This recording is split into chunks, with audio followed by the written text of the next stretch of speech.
Então, acho que antes da gente bater o martelo e falar assim, não, isso aqui é o melhor caminho, primeiro a gente tem que analisar esses vários cenários. E eu não considero que um bando de políticos legalistas estejam aptos a dizer o que a pessoa tem ou não que fazer nos domingos dela. Então, se o trabalhador tem a opção de trabalhar, tem emprego e renda e quer trabalhar no domingo, então que possa também haver essa possibilidade. Da mesma forma, o empregador, se ele quer abrir um supermercado, ele quer gerar emprego e renda, então que ele possa. O que eu quero é que tenha liberdade econômica. Não que tenha uma série de políticos e sindicatos que falam que defendem o trabalho, mas primeira não, né? É mais um sindicato que fala que é sindicato dos trabalhadores, mas é a favor do fechamento do comércio, onde as pessoas podem perder seus empregos. Sim, de fato, tem que haver um momento para descanso. Até mencionei no início da minha fala, até resgatar isso, que o ser humano, assim como o criador que o fez, ele precisa de um período de descanso, né? E aí quando fala assim, não, que é uma imposição do trabalho, na verdade o que eu defendo é que a pessoa tenha flexibilidade. Então, se a pessoa quer uma modalidade de trabalho onde ela possa trabalhar aos domingos, aos sábados,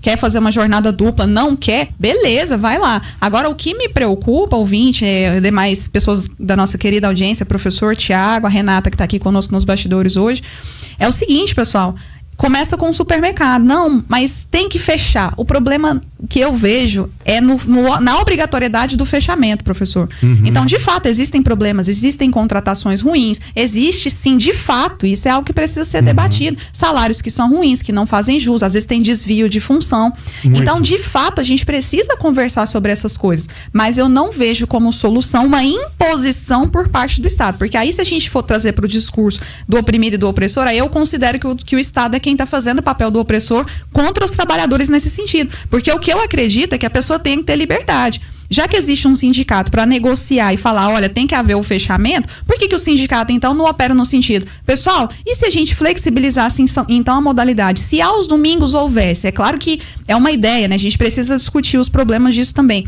Mas e se houvesse a possibilidade de você fazer um trabalho por fora, de você haver uma outra modalidade de contratação? Então, quando você demoniza o empresário, porque aqui, pessoal, a gente está, a exemplo do Estado do Espírito Santo, foram ouvidos grandes empresários de redes, de supermercado. Mas e a pessoa que tem um mercado, por exemplo, no meu setor, vou citar exemplo de dois.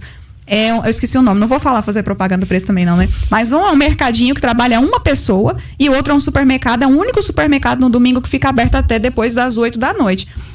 Os funcionários trabalham num regime de escala, eles têm folgas durante a semana, eles optam por aquilo.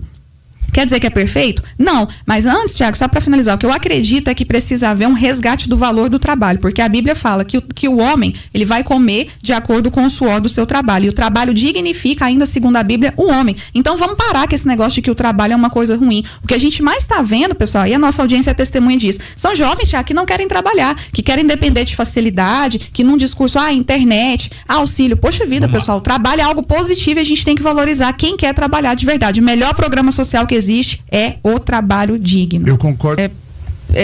Acho que a gente tem que analisar o cenário, né? No Espírito Santo vai servir de balão de ensaio pra gente, né? Se vai funcionar, se vai de fato haver problema financeiro, de quebrar. Lembrando que o Espírito Santo é um estado com rota turística, né? Diferente de Goiânia, por exemplo, mas tem cidades do nosso estado que são.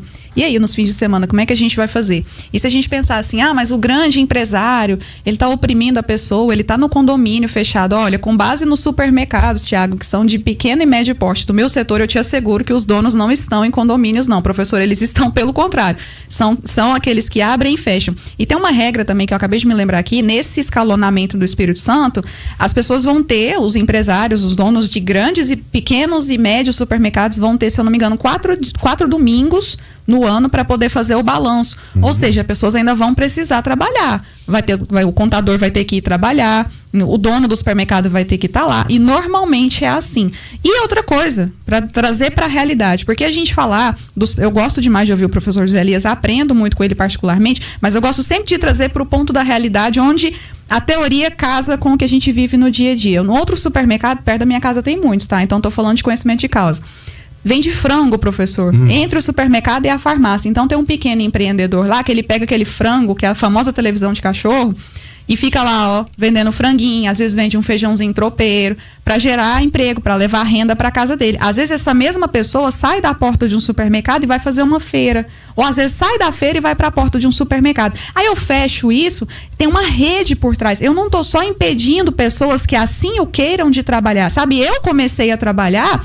Na verdade, primeiro foi ajudando a minha mãe na feira também, meu pai também. Mas eu já trabalhei como caixa de supermercado porque eu queria comprar um Samsung Galaxy, aquele Pocket, feio, mas eu era doida no celular daquele. E fui trabalhar como caixa de supermercado, assim que eu saí do colegial. E isso é digno, isso é dignidade. Sim. Então a gente precisa resgatar o valor do trabalho. Quer dizer que a pessoa quer ficar num determinado emprego pro resto da vida? Não, mas ela tem que ter um ponto de partida. Eu não tinha experiência e foi uma grande experiência de lidar com gente. Ali eu aprendi, não quero. Isso é uma pauta progressista.